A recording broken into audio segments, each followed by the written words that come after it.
How y'all doing, everybody? Welcome to this special edition of the Porch Pickin, which I'm actually recording in my bedroom. This week, it's not really going to be really about focusing on a particular lesson, but maybe really tell you my backstory, really, how I come to love music and what made me want to start teaching, actually.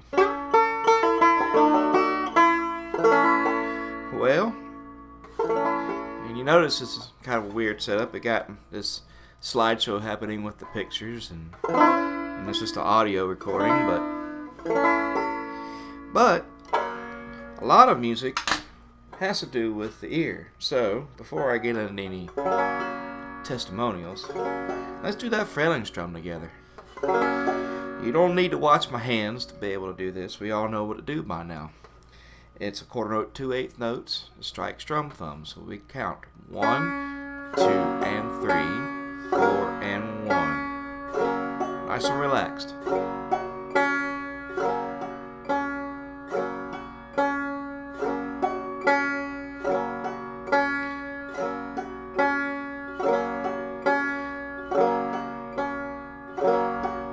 I think back many years ago, when I was a little boy, probably about age 9.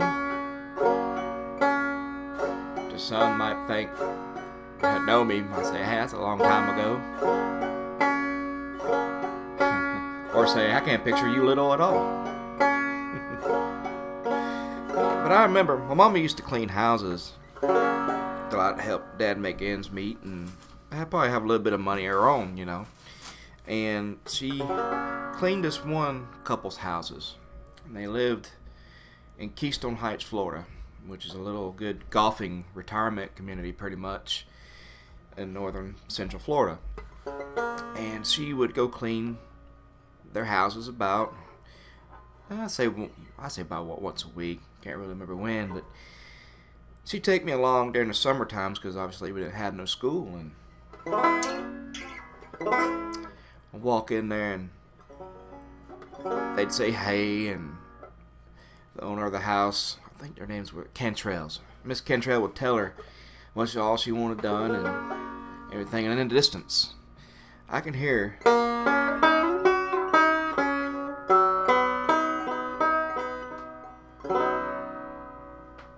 music coming from the bedroom of this house. And it wasn't a banjo, it was from a guitar, an acoustic guitar. So I followed the noise, and it caught my attention. And I walked to this bedroom, and sitting in an old rocking chair that he had in the bedroom, he had this guitar on his lap. And he looked to be in so much peace, so relaxed. And he was playing this one song, and I can't tell you what the song was to this day and what it was, or even if it was a song. It might have been just random chords and things like that. And the thing that got my attention the most is he, as a small child entering into this bedroom, he could have waved me off, could have slammed the door, pushed me out, you know. But he invited me over.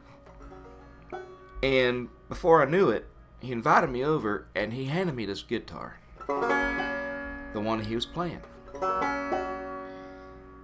And he says, here, strum a few strings.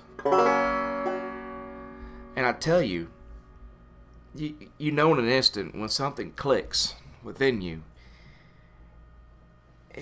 It clicked just by a strike of a string. And I was hooked. And he showed me a few things, you know. How to master strings down. He didn't teach me no chords or anything. And a few years later, after that instance, you know, after that initial meeting, I finally got my own guitar. My mom finally ordered me one. At the age of 12, she ordered me one out of this Fingerhook magazine. It was a Harmony, black and white. I can remember it. It's this little electric guitar, Stratocaster. Came with a 9-inch amp. And it wasn't much to even brag about. But I learned how to play that. And it was just power chords. Just 3-finger power chords. And boy, I felt like a rock star with that thing. Now, let me fast forward now. I went back in time. When I came to the banjo. Now, I had guitar for going on 20 years, playing guitar, but I've always had the gumption to want to learn to play a banjo. But I've always heard coming up and stuff like that it's best to learn the banjo while you're still young. And so I figured, hell, it was getting to the time that it was too late for me to even pick it up. And but I already knew guitar, so I was thumbing online, going through Amazon and stuff, and this 6-string banjo poked up. And I told Kimberly then, I said, I want to get the 6-string banjo. I can play guitar on it, plus it'll sound like a banjo. That sounds pretty cool. So, ordered it, and in a couple of weeks it came in. I got it all set up. And I started going through the daunting task of trying to, because I figured out that it really didn't respond well with me playing it like a regular guitar. It was loud, it was brash, and it didn't come together the way I would have hoped. So I went and started the daunting task of trying to figure out, how do other people play this thing? How do other people approach this? And yeah, it had a bunch of YouTube videos. They still play it like a banjo, the ring finger rolls, but I can't do them finger rolls, So I came across this one fella in this one video. His name was Patrick Costello. And he had this video that he called the Subway Shuffle. And it had a 6-string banjo. He was playing it at the time. And he showed me. And he says, here, just use your thumb as a rhythm section. Use your index as your melody. Thumb, brush, pick. And just change chords and play within the chords. And he showed you that Subway Shuffle, which I'm afraid to say I still haven't mastered. Don't know what happened. But after he showed me that video and it clicked, he made it more accessible to me, learning that 6-string banjo. Now fast forward again another year. I was in this pawn shop, just thumbing around, and it was around Christmas time. We were trying to find the kids some stuff too, and you can find some good bargains on a pawn shop. People sometimes talk bad about pawn shops and stuff like that, but you never know what you're going to find in these pawn shops. You can find great deals and stuff. Thumbing around, and I saw 2 banjos hanging up on the wall. There were 5 strings. And looking at them, Kimberly asked me. She went over there and says, which one do you want? I had taken a look because there was 2 of them there. One was a Flint Hill, and it had the metal. I remember it had the metal rim and stuff like that. It was looked real nice, clean. And I looked over, tucked behind this Flint Hill in the corner was just this Jay Reynolds banjo, and it was just this nasty looking banjo. It had tea stains from one end of the banjo head to the other. It was just beat up. Even the strings were dangling on this thing, weren't they? Kimberly's here too. She ain't paying attention. Never mind. I don't remember. It was the G string on this thing was just dangling down to the ground. It was just in a rough condition. And I said, I want that one. I took that Jay Reynolds home because I had a soft spot for beat up instruments and stuff and making it my own. And I took it home, cleaned it up, set it up, put new strings on it. And then again, I started the daunting task of wanting to learn how to play this 5-string banjo. So I started my online search again. And each search led me more confused than it did before I started. and again, until I came across one gentleman. I said, he's playing a 5-string banjo too. I clicked on him. He called it frailing. Other people called it claw hammer. But he explained it in a way they both are the same. It just made sense. And after I've learned frailing, it just clicked with me. And I just wanted to keep going. I didn't want to stop. It was frustrating when you first learn, yes, because you're learning a new craft. You're trying to set muscle memory into play. You're trying to set automatic to where you don't have to think about it and play and sing. His approach to it made it a whole lot easier for me to learn. He just made music more accessible to me, and I was able to actually learn the banjo that way. With just a strike, strum thumb, 1, 2, and 3, 4, and 1. And the rest is history. And when I got further on down the road with the banjo, I got to the point I really wanted to share what I knew. And I had another YouTube channel besides this one a few years ago. And it was primarily me getting on there and wanting to jam along with people. I'd come up with a song and in hopes that the people that would play the videos with me would jam along with the song that I was playing. But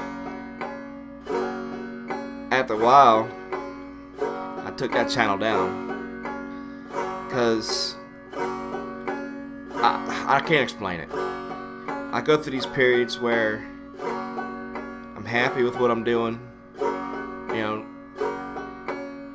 feel on top of the world with it, and the next minute just I took the channel down, you know, deleted it, just weren't happy with it no more. And then I restarted this one. Decided I wanted to share how to frail and teach y'all. And I'm not taking this channel down. I'm not doing that again.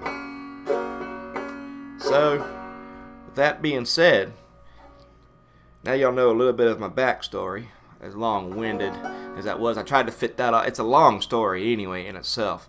Oh, and I backtracked to, y'all seen my guitar, my acoustic guitar, and in a lot of these videos, and you see the pick guard has this hummingbird and the ivy, and it's getting nectar and stuff from this ivy plant. That actually has a backstory too, because it takes me back to that Mr. Cantrell's guitar. The first one that I picked up, put in my lap, had that same pattern on it. It had the hummingbird and the ivy going all the way up the fretboard. It had the pick guard. It was real beautiful. So when I came across a pick guard like that, I had to get it. It was the backstory. It reminded me of when I've really, really got my first start. And I might never ever get to play big time shows in front of thousands and scores of people. But you know what? I'm more happy doing this. So, now that we're getting a little bit closer to the series finale of Series 2 finale of Porch Pickin', Series 3 will pick back up on July 13th. You're going to have a whole lot more new stuff coming your way. I'm going to have a lot more instrument setups, cleanings, and hopefully Kimberly, since she's right here with me, will help collaborate and do some videos with me playing and singing. She's going to be a great addition. She can really sing. I'm really happy with her, and she sang and her singing. She does a great job. Visit her YouTube channel, by the way. I'm going to plug it right here, right now. Go look up Kimberly Johns. If you don't know how to spell the last name, it's Johns. And go check her out. She's got over 100 videos up there. And you'll enjoy it, I'm sure. And then click subscribe to her channel. This channel, you don't have to click subscribe if you don't like, if you don't want to, if this is your first time clicking on the videos or anything like that. And here's what I do ask of you. If you are benefiting from these videos and the channel is heading in a great direction, you can show me that. Let me know that everything's going good. Just give me a thumbs up.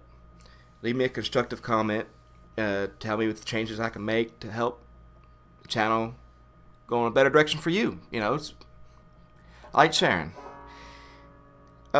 Share these with your friends. If you have somebody you know who's trying to learn the banjo and is kind of getting lost along the way, can't figure out which way they want to go, whether with the Earl Scruggs 3-finger roll, 2-finger style, flat picking, or whatever, show them frailing. See if that's an avenue where they go. Inspire them. That's what I'm hoping to get out of this, is that I can inspire other people to pick up a banjo, pick up a guitar, and let music enrich their lives. That's my hope from this. I'm not selling anything. I don't have a Patreon. I have a cell phone now. Yeah, because my other cell phone took a swim, Kimberly. And I let that go. But anyway, I got another cell phone, so that's all I record off of. I got this microphone, on my wife's desktop. I'm doing this audio on. We actually use this, not the very same mic, but this same, company mic to do Kimberly's CD a few years ago. We actually did a CD for Kimberly. That's about 5 songs. I guess you'd call it an EP. And but anyway, just let me know and go out there and share. If you don't want to subscribe, you don't want to share these videos, that's fine. I'm not looking for subscribers or anything like that. Just share with other people what you know so far. Okay? So, with that being said, I think I'll go ahead and end this old video, or this slideshow of my kids and various things. And y'all have a very good week, and I will see you next week for another porch picking lesson. Probably not so much audio style. Alright guys, till next week, I'm Matt Johns, and y'all keep playing guys, because I am.